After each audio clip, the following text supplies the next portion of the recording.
rwose Irene cyane cyane Irene nkuko usanga umenyereye kuzamura impano z'abana. Twarabonye ba Dorcas bazamura, twarabonye bakajyura bazamura, twabonye abana benshi bagiye uzamura.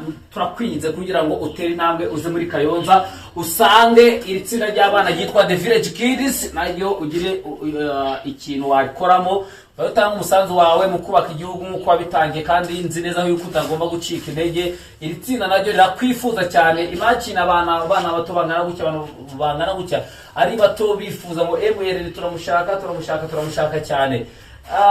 Nihagera aho batangiye bakuririmba cyane dukeneye Irene ambo turagusaba turakwinjiza kugira ngo iri tsinda rwose uze utange umusanzu, ubaka igihugu, ubaka impano z'aba bana, ubashigikire. Ariko twabonyemo n'umwana mwatangiyemo tubwira yuko afite impano zo kogeza umupira.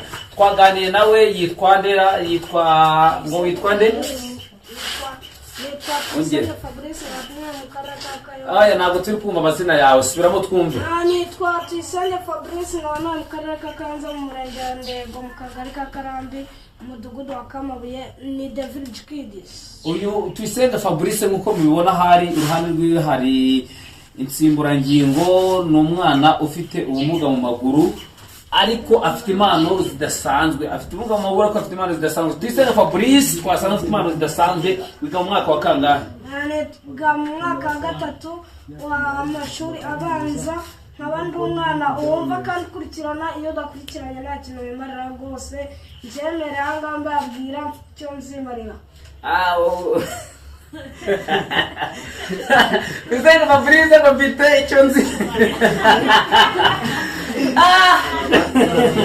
Oya tanga ubutumwa ariko niko kuri. Urumva bagenzi banejeje cyane.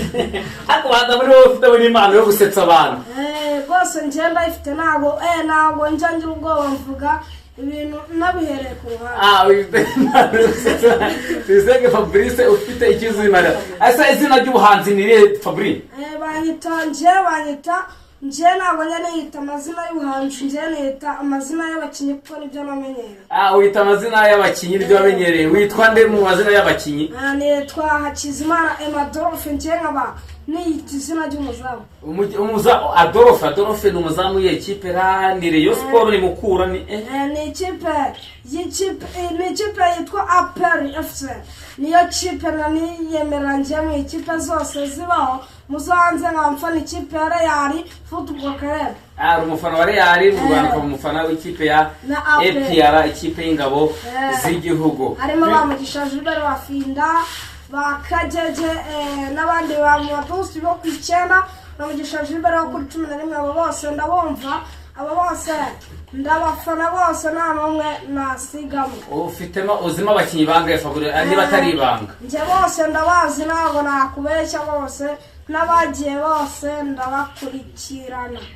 Uzimo bangahe nicyo nakubajije? Nzimo 11 bose hamwe ku murongo. Havuga buzi twumve. Nzimo umuzamu ni Hakizimana Adolphe ndetse na Nshimiyimana Yunusu, hakabamo niyo mugabo Claude kapiteni, hakazamo umuntu twita Rubonekimana Jean Bosco Nkondo, akaba maze kuvuga bangahe ubwo senda bibuka ni nka babiri. Sina babiri ra? Ni babiri. Oya bararenga. Ni nka batanu.